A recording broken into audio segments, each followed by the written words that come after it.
বন্ধুরা দেখুন আমার গাছে কত সুন্দর কালারের পেঁপে একটা হয়েছে, পুরো টুসটুস করছে পেকে। আর এত মিষ্টি কালার এসছে না বলার মতো না। আর একদম পুরো গাছ পাকা পেঁপে দেখুন,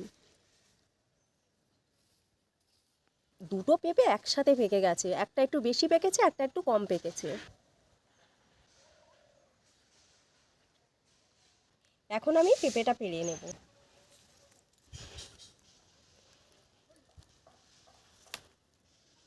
তো দেখুন টাটকা পেঁপের আঠাটা দেখুন, শুধু এইটা আর গাছ থেকেও টপ টপ করে পড়ছে।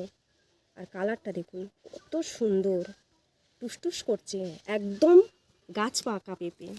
তো দারুণ মিষ্টি হবে বন্ধুরা। বর্ষায় গাছটা হেলে গেছিলো, কোনো রকম এই খোলা দিয়ে গাছটাকে একটু সোজা করে রেখে দিয়েছি। এখন অনেকগুলো পেঁপে হয়েছিল, পেড়ে খেয়ে নিয়েছি। আর এগুলো পাড়া হয়নি, কত সুন্দরভাবে পেকে গেছে আর কত সুন্দর হয়েছে।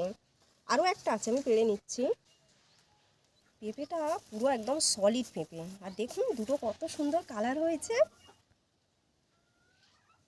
তো এইগুলোই হলো একদম দেশি অর্গানিক, একদম নিজের বাগানে চাষ করুন আর তুলে তুলে খান। গাছ পাকা পেঁপে একদম কাটবো টাটকা টাটকা, একদম টাইট। এটা যদি গরমকালে হতো তাহলে কিন্তু একদম এটা নরম হয়ে যেত, শীতের সময় এত টাইট আছে। আর মিষ্টিও হয়, ধীরে সুস্থে পাকে, তো খুব মিষ্টি হয় শীতের সময়। দেখা যাক কালারটা কেমন হবে জানি না। দেখুন দানাগুলো ভেতরে কলা হয়ে গেছে, ছুরির আগায় করে তুলে দেখাবো। সাদা কলা বেরিয়ে গেছে, যেগুলো কলা বেরোয়নি সেগুলো সংগ্রহ করে রেখে দেব। দেখুন কত সুন্দর কালার, আর কত সুন্দর একদম দেশি আর মিষ্টি, তো চিনির মতো হয়।